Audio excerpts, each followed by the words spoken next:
अगली खबर जो सामने आ रही है वो राजधानी लखनऊ से है। थोड़ा सा राजनीतिक, थोड़ा सा सामाजिक, करप्शन के खिलाफ बड़ा एक्शन हुआ है। बीएसपी विधायक के घर पर आईटी की रेड पड़ी है। हालांकि देखिए, जब ये करप्शन की बात होती तो थोड़ा सा मसला सामाजिक होता, लेकिन अब चूंकि इसमें बीएसपी विधायक का घर एड ऑन हो गया है, उनसे जुड़ा हुआ मसला हो गया है। विधायक उमाशंकर सिंह का घर है, तो ये मसला राजनीतिक हो गया है। आईटी और ऑफिस में छापेमारी हुई है। लखनऊ से बलिया तक आईटी की रेड, घर, ऑफिस, कारोबारियों के ठिकानों पर छापा। रेड में 50 से ज्यादा अधिकारी कर्मचारी शामिल हैं। 25 घंटे से ज्यादा हो गए। आयकर विभाग की रेड लगातार जारी। आईटी रेड के बाद सियासत आई है। मौके पर स्थानीय पुलिस फोर्स तैनात है। उत्तर प्रदेश में आयकर विभाग की बहुजन समाज पार्टी के विधायक उमाशंकर सिंह के घर पर छापेमारी के मामले में राजनीति हाई हो गई है। इसको लेकर बसपा प्रमुख मायावती ने भी सवाल खड़े कर दिए हैं। तो वहीं छापेमारी के पीछे की कहानी सामने आई है। यह एक्शन आयकर विभाग के लिए भी आसान नहीं रहा।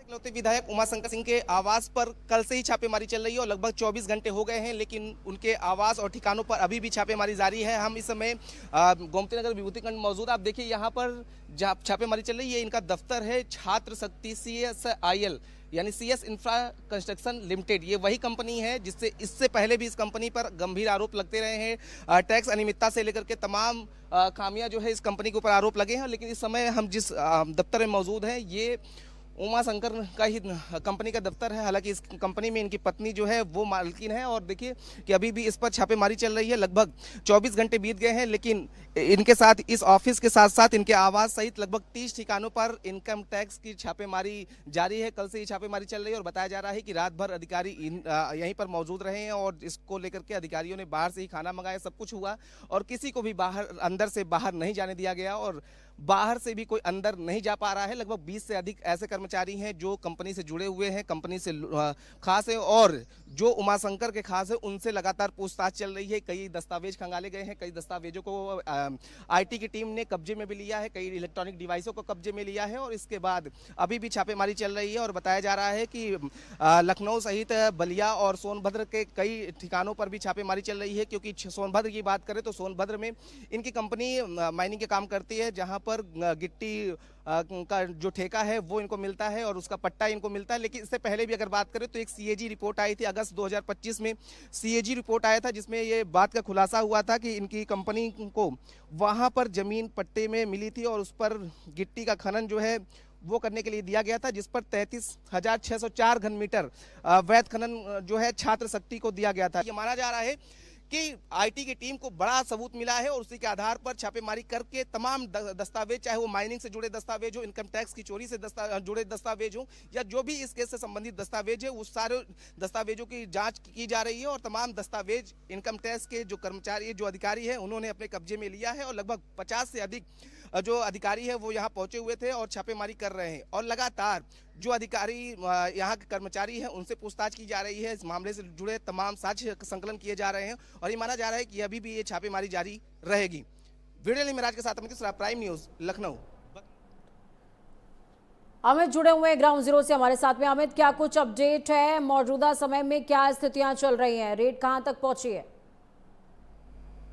जी बिल्कुल, देखिए पूजा, आपको बता दें कि पूरी तरीके से जो इनकम टैक्स का छापेमारी चल रही है इसको 25 से 26 घंटे हो चुके हैं, लेकिन अभी भी ये छापेमारी जारी है। हालांकि इस बार उनके आवास पर छापेमारी नहीं चल रही है। जो लखनऊ में उनका आवास है, गोमती नगर में, उनके दफ्तर में जो छात्र शक्ति कंपनी जो है उसके दफ्तर में छापेमारी अभी भी चल रही है और तमाम कंप्यूटर सिस्टम के साथ साथ हार्ड डिस्क, पेन ड्राइव और दस्तावेज इनकम टैक्स के टीम ने अपने कब्जे में लिया है और अभी भी छानबीन कर रही है। क्योंकि देखिए ये बड़ा मामला है, हालांकि इस पर राजनीति भी हो रही है, लेकिन राजनीति से इधर जो इनकम टैक्स की टीम है वो अभी भी अपने काम में लगी हुई है, पूरी तरीके से छापेमारी कर रही है। इसके साथ लखनऊ के साथ साथ बलिया के इनके गेस्ट हाउस, इनका जो होटल है, वहां पर भी छापेमारी चल रही है। और सोनभद्र, जहां पर माइनिंग की काम इनकी कंपनी किया करती है, जिसमें इनकी पुष्पा सिंह, इनकी पत्नी का नाम है, वो कंपनी इनके पत्नी के नाम पर है, उस कंपनी के जो दफ्तर है सोनभद्र में जो माइनिंग के काम करते हैं, उन पर भी छापेमारी चल रही है। पूरे दस्तावेज खंगाले जा रहे हैं और ये माना जा रहा है कि इनकम टैक्स में जो अनियमितताएं थी उसको लेकर के ये छापेमारी चल रही है। और एक रिपोर्ट आई थी, सीएजी की रिपोर्ट 2025 अगस्त में आई थी। उस रिपोर्ट में भी अनियमितता पाई गई थी, इनके कंपनी का नाम आया था, जिसमें 33,604 घन मीटर गिट्टी की जो माइनिंग्स है उसको लेकर के सवाल खड़े हुए थे कि उसमें करोड़ों रुपए के जो सरकार की टैक्स है, टैक्स का घाटा हुआ था, सरकार को जो नुकसान है राजस्व का वो हुआ था, उस पे भी कई घाले मिली थी। इसीलिए वो भी इस रडार में है। वो मामला भी पुलिस जो इनकम टैक्स के अधिकारी है उसको खंगाल रहे हैं, उसके दस्तावेज भी मांगे जा रहे हैं, उसके दस्तावेज भी खंगाले जा रहे हैं। लेकिन इसको लेकर के बसपा सुप्रीमो मायावती ने साफ तौर पे सवाल खड़े किए हैं, क्योंकि बसपा से इकलौते विधायक यही हैं और भाजपा लहर में भी यही जीत कर सामने आए हैं। और साफ तौर पे मायावती का बेहद करीबी इनको माना जाता है। मायावती इनको राखी भी बांधती है, तो भाई बहन का रिश्ता जो है वो मायावती से है। लेकिन वही भाजपा सरकार के मंत्री दिनेश सिंह ने भी सवाल खड़े किए थे। कल जैसे छापेमारी हुई तो उन्होंने सवाल खड़े किए, क्योंकि जो दिनेश सिंह है और उमाशंकर आपस में समझी हैं। ऐसे में सवाल खड़े किए गए कि उमाशंकर जो गंभीर बीमारी से बहुत बड़ा पीड़ित है, जो सियासी गंभीर मकड़जाल है। ठीक है, समझ में आ चुका है। यहाँ पर कह सकते हैं अमित कि एक सियासी मकड़जाल है, लेकिन फिलहाल इसमें जो आईटी की भूमिका स्टार्ट हुई है, अब ये देखना होगा कि क्या कुछ आगे निकलकर सामने आता है। बने रहिए आप हमारे साथ में, अगली खबर पर आपकी जरूरत होगी। तो चलिए